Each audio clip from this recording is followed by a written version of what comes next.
Yeah, yeah. MD, JPB. It's only right, baby. Yeah, why you mad? I got a bad bro. Name hot in these streets, no Tabasco. But I'm so stubbed, that's a fact, yo. And if you think I'm frontin', you can run it back, yo. Girl, run it back. You know that I run it. Everything you wanna do, I already done it. And I got your little boo telling me she love me. I got this one, that one. Damn, it's gonna be a long night. Hello guys, what is up? It is me, Prince of This, and I'm back here with another video. And today I am doing What If Luffy Had Yuno's Powers Part 1, The Wind. And before we begin this part, I have a serious announcement. I have been diagnosed with COVID-19. Does that suck? Yes, a little bit, but I don't really feel the symptoms that much. Like, I think I just need to quarantine for a while and I'll be fine. Like, I actually don't feel bad at all. I feel full of energy, if anything. So, hopefully, you know, nothing bad happens. Still want to just make a video for you guys. I hope you don't mind the background noise. I really hope this blows over soon. But I just want to let y'all know. And if I don't post sometimes and I can't reach and, like, you know, do a community post because I'm too sick, this is why I got tested and, yeah. But, I think everything will be fine. Yeah, I'm feeling pretty good right now. Alright, let's begin. In a bar in the East Blue, on the island of Fuchsia Village, are the red-haired pirates enjoying some booze while Makino is serving them. Shanks would then ask, when do you guys want to leave? Yasop would then say, come on, let's stay a little bit longer. I've been missing the taste of sweet stuff like this. Makino then asks how long they've been on the sea, and Shanks says that'll be pretty hard to say. When you're out there, you just lose track, you know? Makino then says it must be pretty amazing, and then they say it is, as this is when the bar doors would open, with Luffy walking in, holding a green book. Luffy, did you finish your training? Makino would ask, and Luffy with a calm demeanor would nod, saying, yeah, can I have some juice, please? Makino then says sure and says to wait a moment, while Luffy would jump on a seat right near Shanks, who then asks who he is. The name's Luffy. Are you a pirate? Oh, how'd you know? Shanks would ask. Luffy then says because they look like bandits, which makes them laugh, saying he's pretty fearless even though he knows they're pirates.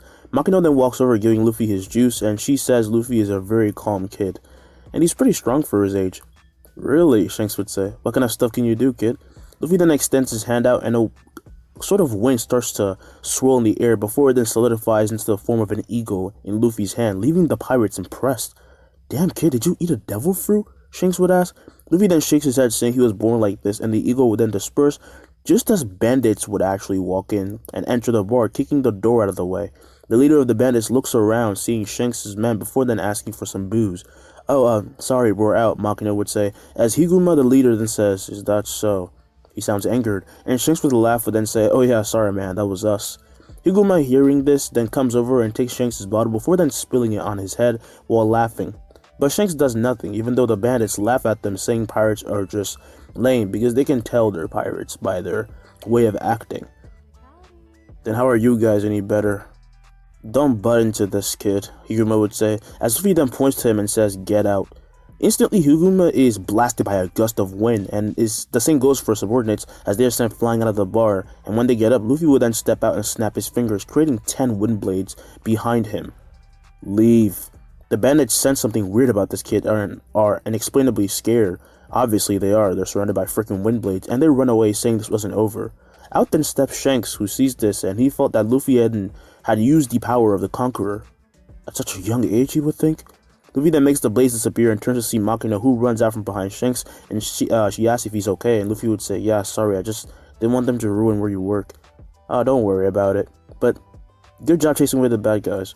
Luffy then nods embarrassed at getting a compliment, and Shanks would then say that this kid is going to be super strong one day.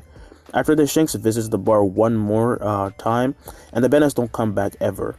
Luffy then comes to like Shanks as they start to meet each other again and again, and he does not eat a devil fruit this time because Shanks never got the gum gum fruit. It actually does not exist in this timeline. Soon though, Shanks leaves with his arm intact, of course, and he gives Luffy his hat, and Luffy promises to become a great pirate. And then Garp returns and starts taking him up the mountain of Fuchsia. Grandpa, why am I going here? He would ask as they're going up the mountain, and Garp looks down at Luffy in silence for a second before then saying, don't worry, you're going to be living here from now on. You just need to toughen up to become a marine. But I want to be a pirate.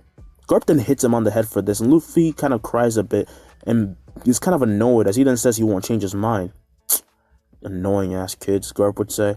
After this, they come to Don Don's home, and Garp would then tell her and the bandits to take care of his grandson. Another one, huh? Got a problem with that? Garp would ask, as Don Don gets scared but says, there's no problem, feeling pissed. As Luffy is watching this conversation go down, though, he is spat on by Ace, who he turns to face as he wipes the spit off his cheek. Garp then starts to feel the wind moving and turns around scared. Luffy, don't!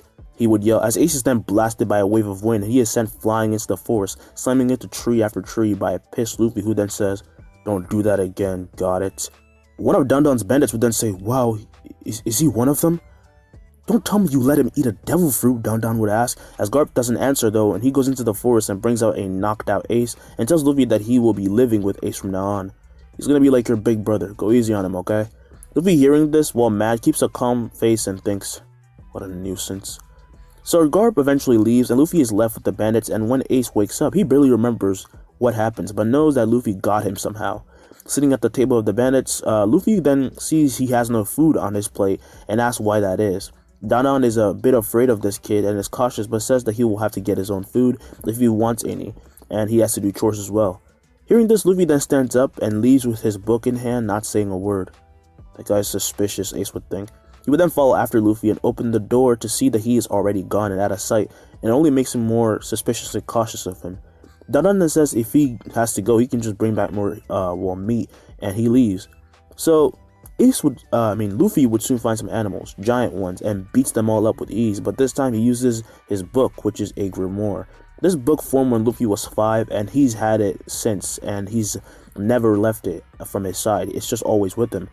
After killing 2 giant boars, Luffy would create an arc, which he uses to carry them in the air.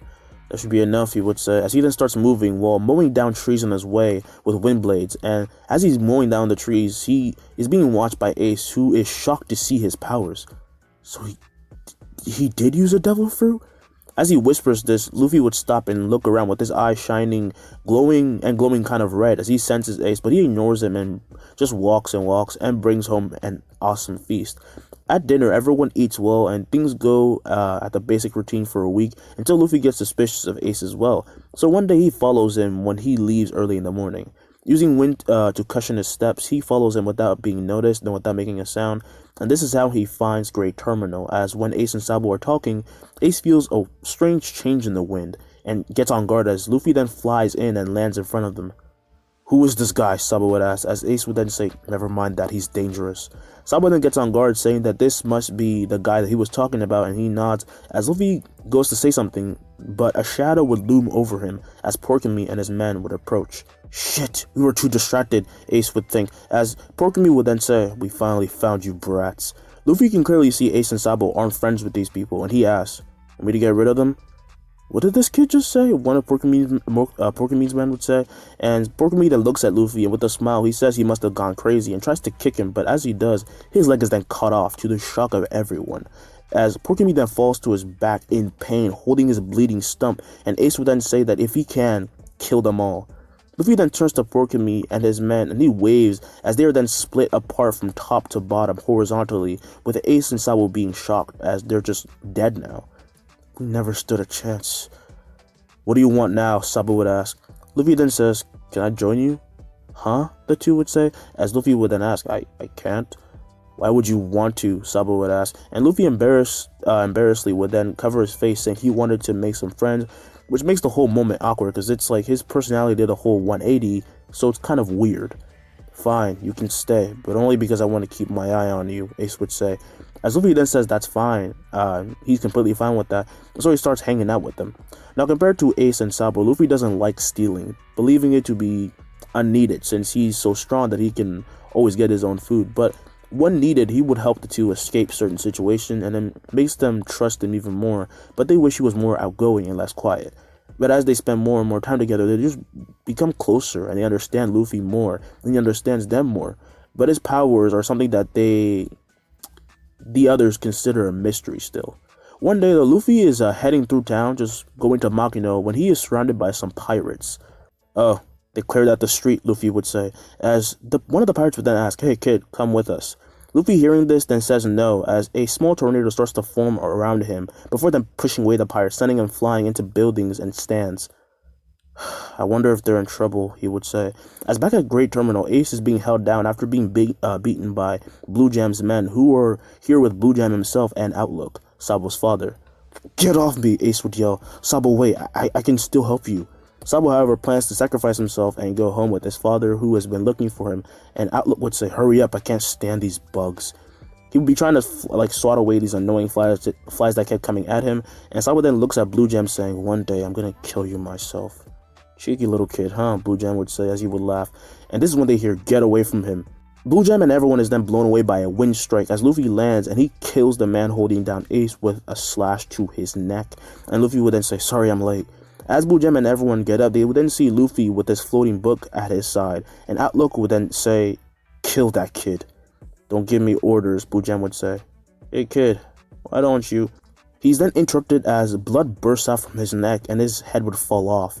I'm gonna fucking kill you. Once again, Luffy releases this pressure, making his enemies start to run away in fear, and Luffy is about to attack again, but Sabo says to stop. That's enough, just let them leave. That's a bad idea, you know, Luffy would say. They're pirates, and that guy looked like a noble. Ace agrees, but Sabo would say, we can catch the pirates, I don't care, but I don't want you to accidentally kill my dad. That asshole is your dad, Ace would yell. As Sabo then nods and Luffy stops using his power and his grimoire stops floating and he catches it. Fine, but I wouldn't hit him anyway. My coordination's real good, you know. Oh yeah, sorry, Sabo would say. So Sabo then explains that he is a noble, but after all that, the two still don't mind. As a matter of fact, they become closer because of it, drinking some sake to become brothers, you know, all that. And Sabo ends up living with them because they want him to have a home. So Outlook doesn't come looking for him again. And then one day, as they're eating dinner with bandits and talking about becoming pirates like usual, the door is broken down as they all then look up to see Garp. They are terrified. You dumbass kids, what have you been up to? He would say, as Ace would then say, what? We didn't do anything wrong. Oh, really? Then what's this? He then brings out and shows a poster of Luffy on a poster having a bounty of 14 million. Everyone freaks out seeing this, but with a calm face, Luffy would say, oh, it's me. Garp then punches Luffy on the head, asking why he ended up on a wanted poster, but Ace and Sabo say to leave him alone, getting in front of him saying he had no choice. And who are you? Garp would ask. Sabo then says, Sabo sir, and Luffy got that bounty because of me, so don't hit him. Regardless, you boys need to be punished, Garp would say. He then throws a punch down, but Luffy creates a wind barrier which pushes him back before then canceling it and grabbing his brothers before running and jumping out of a window. Come on, let's go. Where do you think you're going? They then look back to see Garp in front of them, but they look back to see Garp behind them, and he just starts chasing them through the forest, destroying it as we didn't see Makino and the chief of the village hearing all of this down the street. Well, seems like he found out, Makino would say. Slap then sighs, saying Slap is the chief of the village, and he would then sigh, saying, seriously, having a pirate coming from our humble village, I don't even know what's going on anymore. Makino then laughs at this, saying it's better this way because at least now Luffy has people who understand him and he has friends, because Luffy was a very lonely looking kid. He was always quiet. After this, things go the same, except when Luffy meets the old man whose group had fought Roger and lost. He simply wants to know how to fight, so he trains him, and Luffy gets physically stronger, becoming more and even stronger than before. Then Ace and Sabo join in and become stronger too, and that's about it. And this is the East Blue, so having just a 14 million bounty is a big deal, so this makes Luffy a bit popular, but in a bad way. As a matter of fact, bounty hunters start to attack him, but he always fends them off, as do his brothers, and when they get a little stronger, they start to gain their own bounties as well, and are around in the thousands. So 2 years would pass. Up to this point, Luffy has been 7, so he's gonna turn 9, while Ace will turn 13, and Sabo will be 13 as well. And this is when he decides to set off on his grand journey. He got a little boat and left for his brothers, waved goodbye while hiding, but Sabo could still see them. Luffy would then say, hey, look, I'm happy for Sabo, but why are all of these people on shore?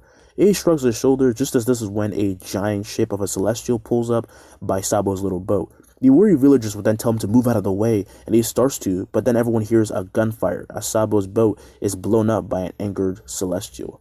As Sabo falls into the sea, everyone is wide-eyed, with Luffy and Ace being angered, and quickly Luffy blasts off towards him, using his wind ripping up the ground. Luckily though, he was able to catch him above the sea and surprise the Celestial, who wonders what the hell that was. Just as Luffy then flies out of the water, holding Sabo in his, well, not out of the water, he flies up holding Sabo in his arms, and he death stares the bastard who struck his brother, and he's like close to literally killing this nigga. What do you want, huh? I couldn't say you could look at me, the Celestial would say. The workers on the ship don't really know what to do because this whole situation is weird, but this is when Luffy says, "How dare you? What gives you the right?"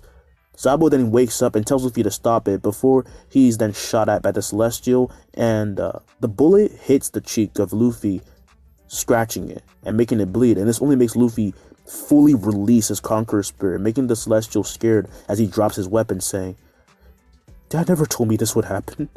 Luffy, no matter how angry he was, then decides to give up on his revenge for now and flies back to Ace, hiding away into the forest, and the brothers will leave. After this, the Celestial still comes to the island, but anytime he tries to pull off some shit, he would feel Luffy's presence, and it terrified him. By the time he left, he was so traumatized by the face of this kid, and he would tell his dad about it because he's a freaking baby. Of course, the father can't do anything about that, and instead, he increases the bounty already on Luffy, making him worth 20 million berries. This pisses off Garp when he finds out, but all he can do for now is make sure that Luffy and the boys get stronger. After this, years would pass again, and Sabo leaves for the sea safely. Well, and then he's gonna have some adventures and become a revolutionary. I'm not changing that. And then it was Ace, and when Luffy turned 17, it was his turn. As Luffy leaves, much like his brothers, he has an audience and waves goodbye to his friends and family. "I'll come back soon, take care of yourselves." "Oh yeah, Luffy, make sure to bring back a cute girl, okay?" one of the villagers would say. As Luffy then says sure, but he doesn't really care about that, but he's just saying it because they're very nice people. But over the year, Luffy has also gained the beauty of Yuno, you could say. So he looks more like a marine than a pirate, and people always point it out, but he does not care and actually hates when they do that because he wants to be a pirate, and he will become the king of the pirates. He's always been saying that. So as he's leaving, the Sea King goes to gobble him up, but he simply cuts off his head and leaves. So when Luffy heads off, things are pretty good until he gets in a storm, but he manages to maneuver through it using his wind powers until it calms down. However, he was a bit tired and slept until the next day after, and then the sun would rise and Luffy would send some people, and he opens his eyes to see a blade at his face. "Get up, pretty boy. Who are you and why are you on my ship?" Luffy would ask as he opens his eyes, and the pirate then tells him to watch his mouth if he wants to live, but Luffy yawns at this and swipes at him, causing wind to blast into his stomach and send him flying into the ship, knocking him out as he would fall into the sea. Hearing this, one of the pirates would look down to ask what's up when Luffy then flies upward past him, and he would fall back in shock just as Luffy lands right in front of him. "What the?" The pirate then tells everyone to get armed and surround Luffy, who cracks his neck while still yawning, and he would then ask whose ship this is. "You don't know who you're messing with, kid. We're the Alvida pirates." Luffy then says, "Oh, okay. You have any food?" The pirates then think this guy must have gone crazy, just as Alvida herself walks up, scaring her crew, and when she sees Luffy, she is starstruck, saying he looked like a prince. "Who's this ugly hag?" Luffy would ask. "Holy shit, this guy's stupid," the people will be saying, as Alvida is now pissed and swings her mallet down on Luffy, saying he was gonna give his face a readjustment, but just as her mallet strikes Luffy, he catches it, causing it to be cut to shreds by wind blades, before he then shoots out a wind ray from his hand into Alvida's gut, sending her flying towards the edge of her ship, breaking it before she falls into the sea and skips a few miles before, not being seen again. And all the pirates look at Luffy in shock, seeing his body being surrounded by wind, which was following his will. He's one of those devils. Wait, he ate a devil fruit? That's actually real? Luffy then walks past all of these people and opens up the hatch to the storage, seeing a scared Kobe looking at him, but he simply walks past him and goes down to the food crates and rips them open and starts eating like crazy. Kobe then looks at this man in fear before then being snapped out of this trance by Luffy, who asks, "Are you being imprisoned here?" he would ask while eating an apple. Kobe then nervously nods as Luffy then wipes the food off his face and says he can go with him. Okay. Luffy, while taking some of the food, also tells him to calm down. "I'm not gonna kill you or anything." Kobe then says okay, and then Luffy walks up and looks around seeing these scared pirates, and he says, "Let's not meet again, okay?" He then grabs Kobe and flies away down to his ship before he then floats off the ship just starts floating, which is pretty crazy. And then he would then ask for Kobe's story, and he tells him despite being scared at first, and comes to find out Luffy's pretty laid back, and like Kobe, he has goals. And though they may be ridiculous, Luffy is, not just here to pillage and become a tyrant. He wants freedom, and Kobe, admires that. And when he learns who Luffy truly is, like he is the Ripper, he's a famous pirate, he kind of freaks out even more, but it's just calmed down because he knows Luffy's personality, and there's no need to start hating him now since he's been acting like a good person all this time. He would have no reason to fake being nice because he's so strong. So Kobe trusts him despite knowing his true identity. Eventually, they do arrive at the island where a marine base is apparently holding Zoro, and first they have to get some food. And Luffy heads to the marine base where Luffy would just simply fly over, by the way, and he heads over to the wall and he lands to see Zoro hung up on a cross, having his body just be bloodied up, and he looks tired. "Oi, you over there, can I set you free?" Luffy would cut him off, saying, and he would say, "Don't worry, I'm going to. You're him, right? The Ripper?" Luffy would then say that's what it says on his wonder poster, and he points to Zoro, and the rope holding him is then cut by wind blades. Kobe would then say, "Luffy, I don't really think this is a good idea." Kobe is then slightly pulled down, and he looks down to see a girl tugging him on his pants. He was looking over the wall because, that's all he can do right now, and he wonders what she's doing here. As for Zoro, now that he is free, he asks Luffy what he wants, and Luffy would say, "I want you to join my crew." "Are you stupid or something? I hunt pirates. Matter of fact, I've been meaning to meet you." "Well, if I beat you, will you join my crew?" Zoro then laughs at this but says sure, but for now he cannot leave. He then sits down cross-legged, saying he has to stay anyway and cannot afford to leave right now. This is when the little girl that was tugging on Kobe would come in and offer him rice balls. Zoro would happily take them and tells Luffy to leave along with her. The Marines are coming. Luffy, seeing this scene, senses something suspicious but decides to leave with the kid just as the Marines come and they see Zoro eating. "What, I can't have a snack?" Zoro would ask them. So as the three head back out, the little girl thanks Luffy for helping Zoro, and he says no problem, asking why Zoro is in that situation. "He didn't do anything," the girl would say. "He was just protecting me and my mom from Helmeppo's dangerous pet. I hate the Morgans." The three are just talking about this on the side of the street, of course, and Kobe says this is wrong as hell, and Helmeppo seems to have no care for anyone, despite his father being a Marine. He hates that. Kobe hates that. This is when the voice of Helmeppo is heard, with Luffy looking back, seeing the people bowing and making way for him. "You better not raise your heads unless you want to end up like Roronoa. Matter of fact, let's make an example." Luffy then stands up and walks in front of him, asking what he means by that. "Are you stupid or something? I said bow, but since you asked, I'll publicly execute him in 3 days instead of a week." Luffy's anger then rises, hearing this, and he asks, "I heard you give him a month, didn't you?" "Huh? It was a month? I thought it was a week."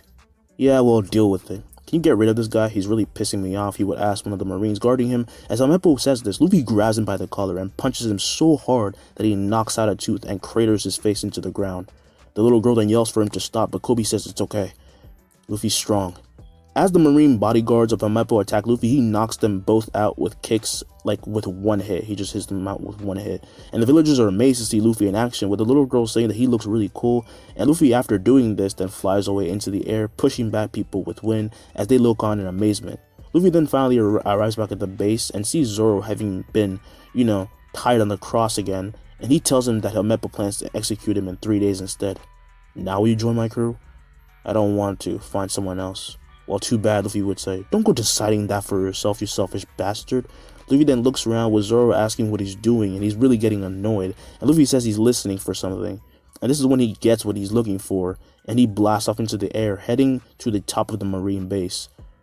That devil fruit is powerful as hell, Zoro would think.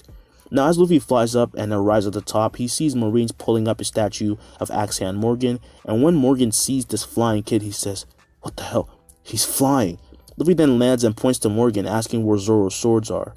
The surprise of Luffy landing then makes the soldiers drop the statue and break it, pissing off Morgan, and he goes up to swing his axe at someone of his own personnel. But then his axe is cut to pieces by wind blades before Luffy then appears right in front of him, and he blasts him with the face while punching him with incredible force, so much force that it makes him crash backwards into the ground before then continuing to crash down from floor to floor to floor before then reaching the bottom and causing the entire building to shake. Luffy then lands and sees the shot Marines, who are kind of scared, and he would then ask them where Zoro's swords were. Without choice, they would then show him, and outside, Zoro would see Luffy land in front of him holding 3 swords, and as he approaches, Luffy would then see Kobe is freeing him. I thought you were with the Marines, Luffy would ask. Hey, this is wrong, okay? Morgan is not a good Marine. I don't mind going against him. Luffy smiles at this, and Kobe sets Zoro free, with Luffy throwing his katanas to him. What devil fruit did you eat anyway? Zoro would ask. Luffy then throws his katana, saying, I didn't. What? Zoro would yell. What, you were just born like this? Luffy then nods, shocking the two, as Kobe would then ask if Axe-Hand Morgan was coming for them, and Luffy said, oh, that guy's dead. Most definitely. Kobe would then say, really? That's not surprising, considering what your powers are. They're kind of unstoppable. How does someone fight against the wind, right? Luffy would then say, okay, now that I helped you, you can join my crew, right? Zoro then says, on one condition, and he gets in a 3-sword style, putting his swords in his mouth, one in his hand, one in his left one, and he would then say, fight me. Really? Luffy would ask. Zoro was then blown back by the wind, but manages to stay standing, as he then sees Luffy controlling the wind as he approaches him in a terrifying manner, and he would stick his hand out. Don't die on me, first mate. A scared Kobe then wonders what the hell is going on, and this is where the story stops for now. What will happen to Zoro? Will he join Luffy? And how high will Luffy's bounty rise? Find out in the upcoming parts. It's been me, Prince Over This, and I hope you guys enjoyed the video. Welcome to the end of the video. I hope you guys liked this one. I hope you weren't disappointed. I feel like people were expecting the biggest freaking like something that would make them orgasm over just hearing how good the story is, but this is all I can do, okay guys? Like, I'm sorry if it wasn't as great as you would imagined it would be, but I mean, yeah. Don't forget to like and subscribe, hit the notification bell. I just hope you guys overall liked, and don't worry about the COVID thing. Do not make a big deal about it in the comments, please do not. That only makes it worse. Just talk about the video. Talk like y'all usually do. I'm fine with that. Legitimately, I don't care. Just be normal, and I will see you guys in the next video. Peace.